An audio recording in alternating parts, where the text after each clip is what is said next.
ఏపీలో PPP work out అవుతుందా? ఇప్పుడు ఇవే ప్రశ్నలు వినిపిస్తున్నాయి. వైసీపీ అధినేత జగన్ వార్నింగ్లతో మెడికల్ కాలేజీలకు కూటమి ప్రభుత్వం టెండర్లు పిలిచినా కూడా ఒక్కటంటే కేవలం ఒక్కటే టెండర్ వచ్చిన పరిస్థితి. దీంతో ఎట్టి పరిస్థితుల్లోనూ తగ్గొద్దని ఏపీ ప్రభుత్వం డిసైడ్ అయింది. మరి మిగిలిన వాటి విషయంలో ప్రభుత్వం ఏం చేయబోతోంది? రీటెండర్లు పిలిచినా కూడా మళ్ళీ ఎవరైనా బిడ్లు దాఖలు చేసే పరిస్థితి ఉందా లేదా అన్నటువంటి డౌట్స్ వ్యక్తమవుతున్నాయి. రైట్, నాగేశ్వర్ గారు, ఇప్పుడు పీపీపీ విషయంలో రీటెండర్ల విషయంలోనైనా ప్రభుత్వం ఆశించినటువంటి పరిస్థితి వస్తుంది అనుకోవచ్చా ఏమైనా? అంటే మీకు 2025లో వైఎస్ఆర్ కాంగ్రెస్ పార్టీకి బాగా ఉపయోగపడ్డ ఇష్యూ పీపీపీలు. ఇది రాజకీయంగా ఏ ప్రభావం చూపుతుంది, ఎన్నికల్లో కూటమిని దెబ్బతీస్తుందా, ఆ స్పెక్యులేషన్స్ నేను వెళ్ళడం లేదు. కానీ హలో వినిపిస్తుంది సార్, చెప్పండి. హలో హలో సార్ చేయండి, క్లియర్గా వినిపిస్తుంది. రైట్, పీపీపీ విషయంలో పీపీపీ పద్ధతిలో మెడికల్ కాలేజీల నిర్మాణం చేపట్టింది రాష్ట్ర ప్రభుత్వం. అయితే దానికోసం టెండర్లు కూడా పిలిచింది. కానీ కేవలం ఒక్క కాలేజీకి మాత్రమే టెండర్ వచ్చింది. దీనికి కారణం ఏంటంటే వైఎస్ఆర్ కాంగ్రెస్ పార్టీ చాలా తీవ్రంగా దీన్ని వ్యతిరేకిస్తోంది. ఎస్ సార్ వచ్చారు. ఎస్, ప్లీజ్ కంటిన్యూ చేయండి సార్. లైవ్లోకి జాయిన్ అయ్యారు మళ్ళీ. అంటే మీకు 2025లో వైఎస్ఆర్ కాంగ్రెస్ పార్టీకి బాగా ఉపయోగపడ్డ ఇష్యూ పీపీపీ. మీకు వివిధ సర్వేలు, ఇప్పుడు అది ఒక్కపట్లాగా లేదు, ఎన్నికల సమయంలోనే సర్వేలు కాదు, ప్రతిరోజు నిరంతర సర్వేలు జరుగుతూ ఉంటాయి, డైలీ ట్రాకర్స్ వచ్చేసాయి. ఇప్పుడు అన్ని ఇష్యూస్ కన్నా ప్రభుత్వం బాగా ఇరకాటంలో పడ్డ ఇష్యూ పీపీపీ. మీకు సూపర్ 6 పైన చంద్రబాబు పైన భారీగా అసంతృప్తి ఉందని జగన్ భావిస్తున్నాడు. కానీ క్షేత్రస్థాయిలో అలా లేదు. సూపర్ 6 పైన జనరల్గా ఓవరాల్గా సాటిస్ఫాక్షనే ఎక్కువ ఉంది. అఫ్కోర్స్ ఇంకా కొన్ని అమలు చేయకపోవచ్చు, కానీ బట్ స్టిల్ లార్జర్ మ్యాక్రో లెవెల్లో చూస్తే సాటిస్ఫాక్షన్ ఉంది.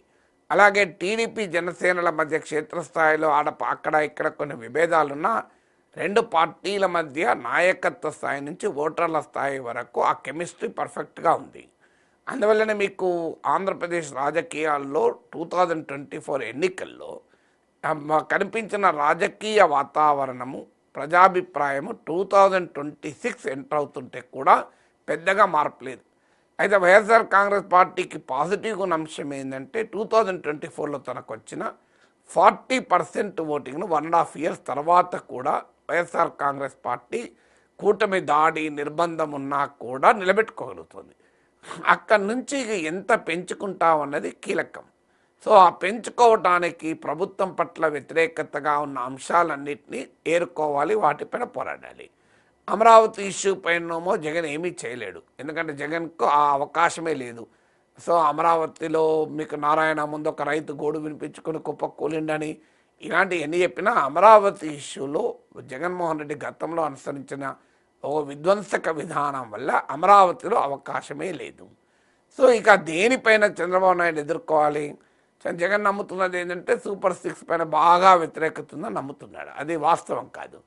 ఇక వ్యతిరేకత ఉన్నది ఉద్యోగ కల్పన పైన ఉంది. కొంత అసంతృప్తి ఉంది వ్యతిరేకత కాకపోయినా. 20 లక్షల ఉద్యోగాలను ప్రామిస్ చేశారు. ఇప్పటికైతే పెట్టుబడులు వస్తున్నాయి కానీ ఉద్యోగాలు రావడం లేదు. ఆ పెట్టుబడులు కూడా ఎంఓయూలు ఎంత మేరకు అది గ్రౌండింగ్ అవుతాయనేది క్వశ్చన్ మార్కు. అలాగే మీకు రైతుల సమస్యలపైన వ్యతిరేకత ఉంది. అందుకే జగన్ 2025లో మిర్చి రైతు, మామిడి రైతు, పత్తి రైతు అంటూ రైతుల అంశాలపైన కార్యాచరణ చేపట్టాడు. స్థానికంగా ఎమ్మెల్యేలపైన తీవ్ర వ్యతిరేకత ఉంది. చంద్రబాబు నాయుడు అనేక సార్లు చెప్పింది మంత్రులపైన వ్యతిరేకత ఉంది, మంత్రులు సరిగా పనిచేయడం లేదు, ఎమ్మెల్యేలు పనిచేయడం లేదు, కలెక్టర్లు పనిచేయడం లేదు, ఒక్క తాను పవన్ కళ్యాణ్ లోకేష్లే పనిచేస్తున్నారని ఎన్నోసార్లు చెప్పాడు. ఆంధ్రజ్యోతి లాంటి పత్రికల్లో పతాక శీర్షికలు కూడా వచ్చింది. అందువల్ల అది కాస్త వైఎస్ఆర్ కాంగ్రెస్ అనుకూలంగా ఉన్న అంశం. కానీ అక్కడ కూడా సమస్య ఏంటంటే YSR Congress was no different. Jaganmohan Reddy ముఖ్యమంత్రిగా ఉన్న సమయంలో కూడా ఇదే పరిస్థితి. మంత్రులు డమ్మీలు చేశాడు, ఎమ్మెల్యేల పట్ల బాగా వ్యతిరేకత ఉండే. ఇవాళ టీడీపీ కూటమి ఎమ్మెల్యేలపైన ఏ రకంగా ఇసుక దందా, మద్యం దందా, భూమి దందా అనే విమర్శలు ఉన్నాయో అవన్నీ కూడా వైఎస్ఆర్ కాంగ్రెస్ పార్టీలో కూడా ఎమ్మెల్యేలపైన ఉండే. అది అప్పుడైనా అందరు ఎమ్మెల్యేలపైన ఎప్పుడూ ఉండదు, కొంతమంది ఎమ్మెల్యేలపైన ఉండే. అందువల్ల ఆ అంశంపై కూడా జగన్మోహన్ రెడ్డికి అప్పర్ హ్యాండ్ తీసుకునే అవకాశం లేదు. ఇక జగన్మోహన్కి అప్పర్ హ్యాండ్ అనేది తీసుకోవడానికి ఇప్పుడు అదనంగా కలిసి వచ్చిన అంశం పీపీపీ. ఎందుకంటే నేను ప్రభుత్వ రంగంలో మెడికల్ కాలేజీలు పెడితే ఈయన ప్రైవేట్ వాళ్ళకి ఇస్తున్నాడు. దానికి తోడు టెండర్లు పిలిస్తే ఎవరు రాకపోవడము, ఒక్కరు రావడం, ఆ ఒక్కరు కూడా నిజమైన కిమ్సా కాదా అని చర్చ జరగడము, ఇదంతా జరుగుతున్న సమయంలో డెఫినెట్గా ఇది కూటమికి వ్యతిరేకంగా బాగా పనిచేస్తున్న అంశం. వివిధ సర్వేల్లోనైతే 80% ప్రజలు పీపీపీ పైన నెగిటివ్గా ఉన్నారని.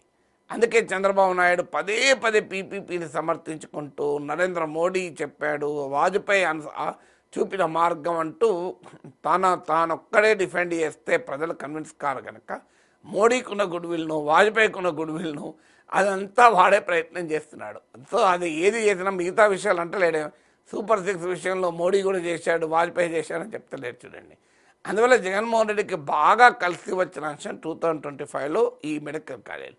అందుకే 1 కోటి సంతకాల వరకు కూడా వెళ్ళాడు. చంద్రబాబు నాయుడు అవకాశం కూడా ఇస్తున్నాడు. దాన్ని అక్కడ క్లోజ్ చేయకుండా ఆయన అడపా దీనిపైన రియాక్ట్ అవుతూ ఏదో ఒక ప్రకటన చేస్తూ దాన్ని ఇంకా ఇష్యూను క్లోజ్ కాకుండా సాగదీస్తున్నాడు. జగన్ సాగదీస్తానికి చంద్రబాబు సహకరిస్తున్నాడు. అందువల్ల ఖచ్చితంగా 2026లో కూడా మీకు మెడికల్ కాలేజీల పీపీపీ వ్యవహారం అనేది టీడీపీ కూటమి వైసీపీల మధ్య ఒక సంకుల సమరం, ఒక పోటాపోటీ పోరాటం అయితే ఖచ్చితంగా జరుగుతుంది.